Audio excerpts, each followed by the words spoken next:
Hello everybody and welcome to another episode of Spirit Seeking with Pratik on Sound Health Solution. I'm pretty sure all the people watching this, all the people who have subscribed to us, if not all, most of them are empaths.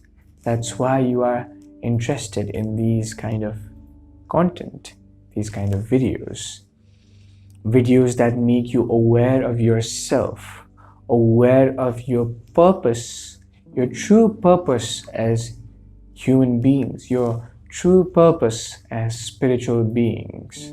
And in this process, how do you recognize if you are an empathic person, if you are an empath, if you are spiritual? Although you might be living in this physical plane, your thoughts, your feelings, and your intentions might have far surpassed this physical plane. Your thoughts and your intentions might have surpassed this physical plane, and you might be thinking of higher thoughts, higher consciousness. In this video, we shall just be talking about how empaths are, how to know if you are a true empath. Right? This is going to be a fun video. So the first thing is we are highly influenced by the visual media. A lot of us get hooked on to television and the internet very easily, right? And what you see there nowadays is just, a friend of mine used to do this, because all they want is viewer retention, and these channels, these television channels, these channels on the internet, they'll do anything to keep the viewers viewing because that's how they generate money. It's all about the game of power and money. The more money you have, the more power you have. So when you are watching a channel or when you're watching any kind of show, if there is violence in that channel, if there's a lot of clutter in that channel, a lot of the empaths will not be able to tolerate it for a long time. When you see violence and tragedy on the TV screen, you immediately have the urge to turn it off or switch to something else. With me too, I used to love and I used to dwell a lot in mindless TV programs before. I was not aware, but something about violence and bickering always attracted me. I'm sure it does to everybody else. But as I grew older and as I grew, I would say, quieter and wiser, and as I was able to connect more with the empath side of me, I started realizing that these programs are just there to keep you watching. And while it might not harm the program makers, it might actually harm your own brain.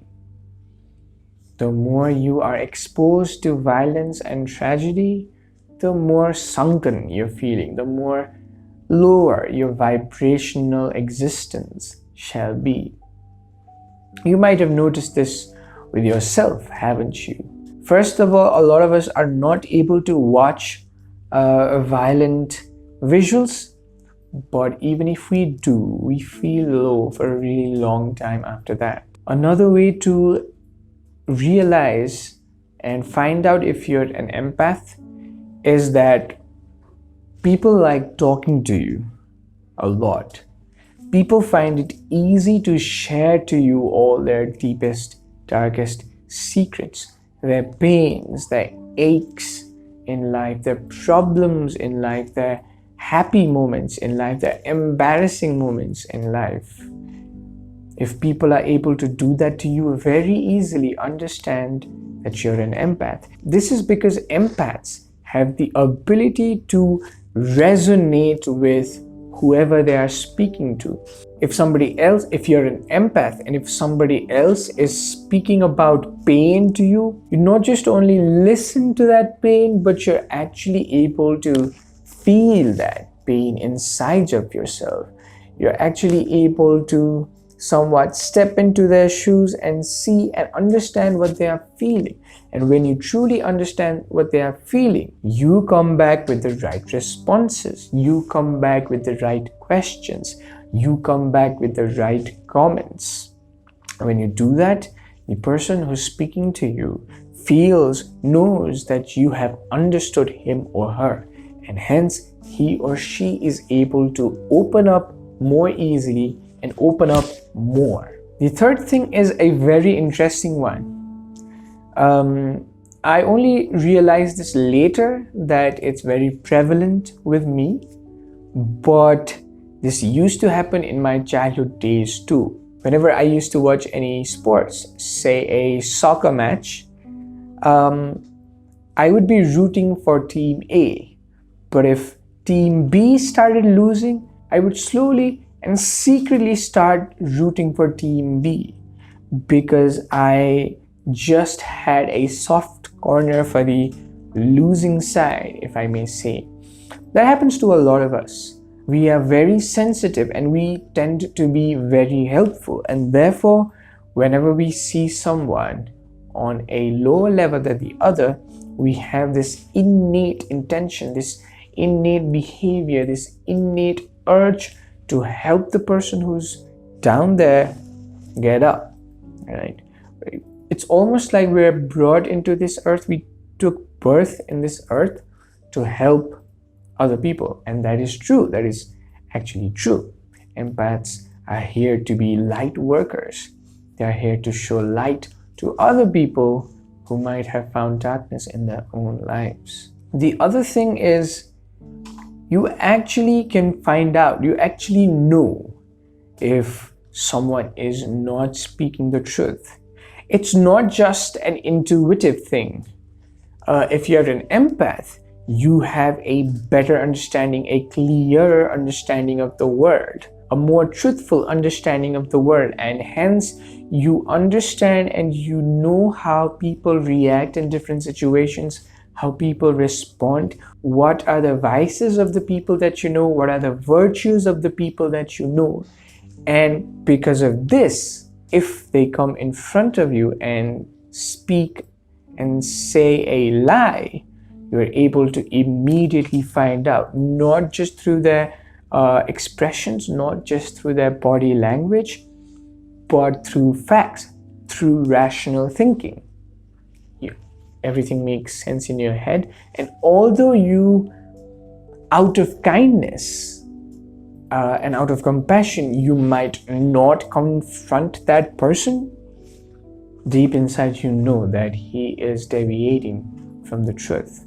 And that's not really a helpful thing. If you have that habit, you need to confront people the moment you know that they are not speaking the truth, because that's one of the mistakes that empaths tend to do. They tend to let things go, but even if we let things go, it tends to affect us later on. So the moment you know, the moment you realize that something is not working in the right way, you're supposed to go and confront it so that you do not have further misconceptions or further miscommunication.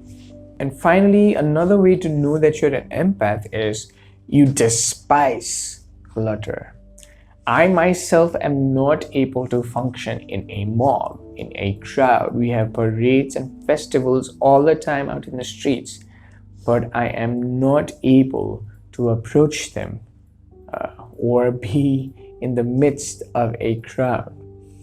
An empath usually looks for more quiet time, for more contemplative time, a time where he or she can be more imaginative, more productive. He or she is always thinking about creating something, even if it's of the lowest value. Therefore, they respect, they need, and they require their quiet time. So they'd rather spend time away from people, thinking about things, doing the things that they like, maybe painting or singing or working. but they are just not able to tolerate clutter. So these were the signs based on my experience about how empaths are. If you like this video, do not forget to press the like button. And if you like whatever is happening in Sound Health Solution, do not forget to subscribe to us. We shall come with more interesting videos like this for you in the future. Let's build a community of new age, enlightened, open, fresh human beings. Until next time.